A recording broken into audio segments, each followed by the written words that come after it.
የጠየቅኩ ማርያም የዓለም ቤዛ ነች እኮ ልመልሰው እንደማ አይ ነው የምትለኝ መለስክልኝ። ግዴታ አይደለም እኮ አወያይ እኮ ክርስቶስም እኮ ምርጫ ሲሰጥ መጽሐፍ እናስተምራለን። ቤዛዊት ብለን እኮ ቤዛዊት ምን ማለት ነው? ቤዛዊት ማስረጃ አላልጠየቅኩህም እኔ ቤዛዊት ናት አይደለም አልጠየቅኩህም። ቤዛዊት ዓለም ናት። ቤዛዊት ዓለም ብለን እናስተምራለን። ቤዛዊት ዓለም ናት ብለን ግን አናስተምርም። ኧረ በእግዚአብሔር ቤዛዊት ዓለም ናት አልከኝ። ማስረጃ ከመጽሐፍ ቅዱስ ላይ ስጠኝ። ኦፍ ኮርስ እሺ። ቤዛዊት ዓለም ትርጉሙ ላይክ ትርጉም አልጠየቅኩም። ማስረጃ ሄሬሮ ፍሪደም ማለት ነው። ማስረጃ ይለኛል። ቤዛዊት ዓለም ትርጉሙ ምንድን ነው? እየሰማኸኝ ነው? አስረግጬ እኮ ነው የምጠይቅህ። ቤዛዊት ዓለም ምንድን ነው ትርጉሙ? ወንድሜ ምን ረጋ አትልም እንዴ? ትንፋሽን ሰብስብ። አልሰበስብ እንዴ ሰበስብልሃለሁ እኔ እኮ አንተ እንዴ ሰበስብልሃል። እሺ ይገባዋል። ለምነት ይገባ። በጣም ትዕቢተኞች ናቸው የሚመጡት። መርጌታ ቀለም ወርቅ ቅድም እንደገቡትና ሰው ቤት እንትን እንዳሉት በትዕቢት ተናደው ተበሳጭተው ማለት ነው የሚመጡት። በቃ የራሳችሁ ጳጳስ ናቸው እሳቱን የለኮሱት። ሙቁት። እንግዲህ እኛ ለብዙ ዘመን ስንጠይቃችሁ ነበር። ዝም ብሎ አሁን የሰፈር ጎረምሳ ሁሉ እየመጣ እንትን ማለት የለበትም። ቴንክ ዩ ወንድምነት፣ የሚገባው ነው የሰጠው። ሰሞኑን የሆነ ቦዲ ቢልደር አይተሃል? ውሃ ያደረግና በረዶ አድርጎ ፊቱን እንዲዘፈዝፋል። በጣም ትሬንድ የሆነ ቪዲዮ። እንደዛ ዘፍዝፈው ቢሰሙን ጥሩ ነው። ፊታቸውን በረዶ ውስጥ አድርገው እንዲዘፍዝፈው ምናምን ያናድዳል። የራሳችሁ ጳጳስ አቡነ ገብርኤል ናቸው እንግዲህ ማርያም የዓለም ቤዛ አትሆንም ያለው። በረዶ እግራችሁንም ፊታችሁንም ዘፍዝፋችሁ ብትሰሙን ከንዴት ትንሽ የሆነ እንትናችሁን አድሬናሊናችሁን ቀዝቀዝ ያደርገዋል ብዬ አስባለሁ። እንደዚህ አይነት መሰል የሆኑ የጤና ምክሮችን ከፈለጉ በውስጥ ያውሩን። አመሰግናለሁ። እሺ፣ ወሳኝ ነው ግን እንረዳቸው ማለት ያው ኬዙ የሚያናድር ነው የሚያበሳጭ ነው እና ለዘመናት ተሸክመውት የመጡት እምነት መጽሐፍ ቅዱሳዊ እንዳልሆነ ድንገት ሲያውቁ ባይዘዌ አትደንግጡ ብለዋል አይደለ? ስለዚህ ሊደነግጡ ይችላሉ ማለት ነው። ኖርማል ነው መደንገጥ እና we have to understand። አሁን ደንግጠው ሲገቡ ምናምን ቅዱሴ በተወሰነ ደረጃ አንደርስታንድ ማድረግ አለብን። ምክንያቱም የሚያስደነግጥ ኬዝ ነው። በዛ ላይ አልሰሙ ይሆናል። አትደንግጡ የሚለውን የእሳቸውን ንግግር አልሰሙ ይሆናል እና ትንሽ የሚያስደነግጥ ኬዝ መሆኑን አንደርስታንድ ማድረግ ይኖርብናል።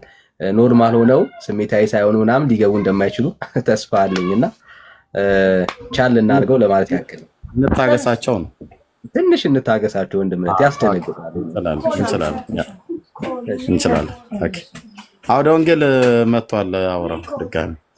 እሺ፣ አውደ ወንጌል ቴዳይ ልቀበለው? አዎ ተቀበል። እሺ፣ አይመልስልኝም ብዬ ሰላም ነው። አውደ ወንጌል ማይክም ሚውት ነው እያወራ ከሆነ አይሰማም። አይሰማማ። ማትሰማ ከሆነ ላስወርድ ነው። ይሄ መጨረሻ ጥሪ ነው። 1 2 ሰልሷል። ኔትወርክን አስተካክለና ምናልባት ኔትወርክ ከሆነ ምናልባት ከኔ ጋር ማውራት የማይፈልግ ከሆነ እናንተ ተቀበሉት። ሚውት አንሱልኝ።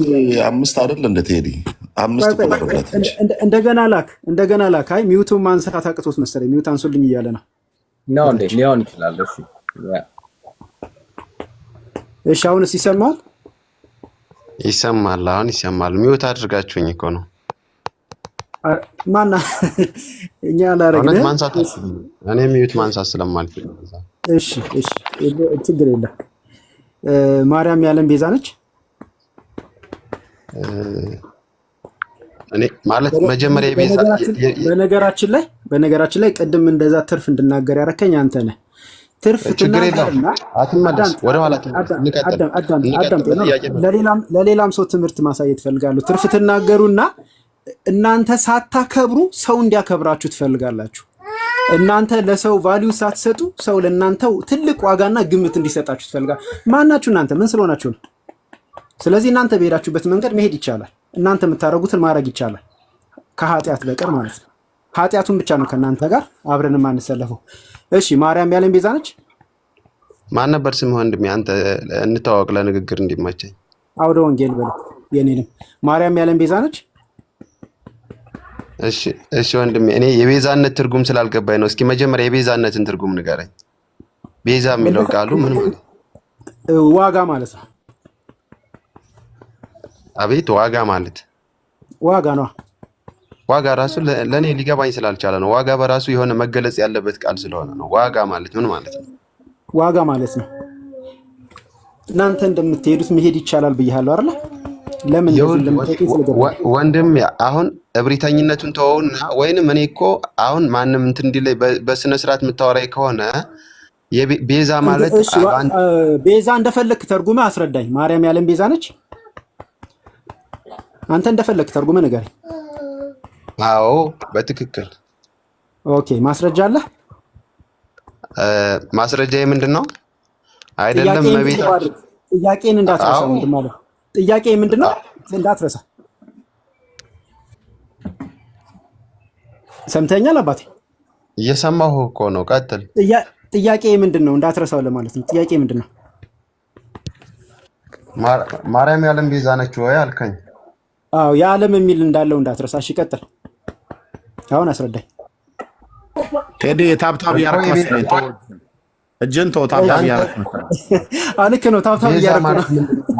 ተው እንደፈለክ ተርጉመህ አልኩህ እኮ ወንድም ማለት አንተ እንደፈለክ ተርጉመህ አስረዳኝ።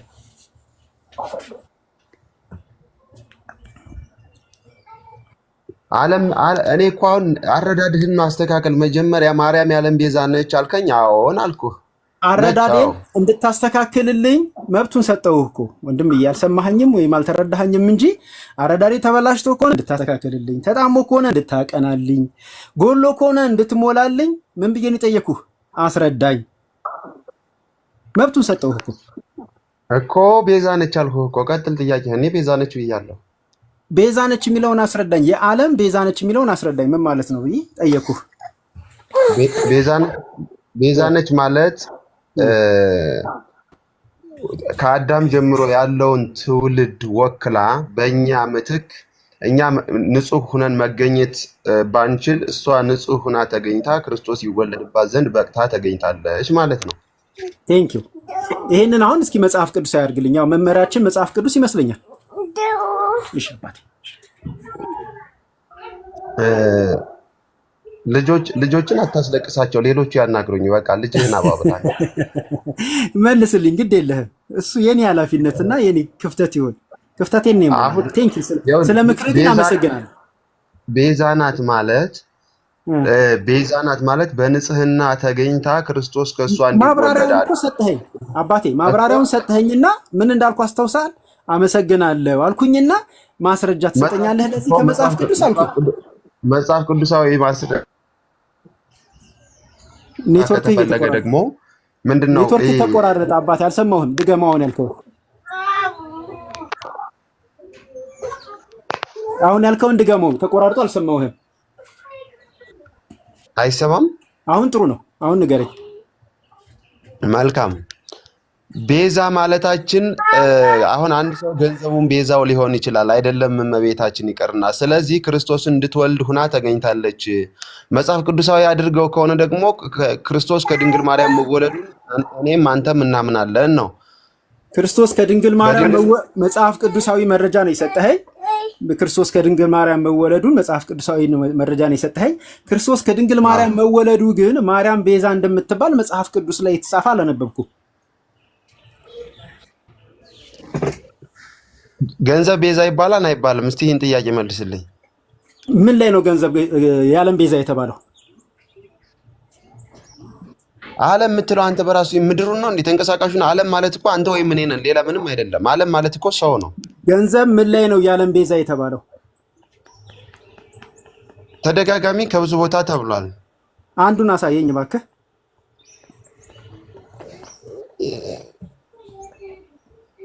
በዘጸአት ምዕራፍ 30 ቁጥር 12 ላይ ምን ይላል?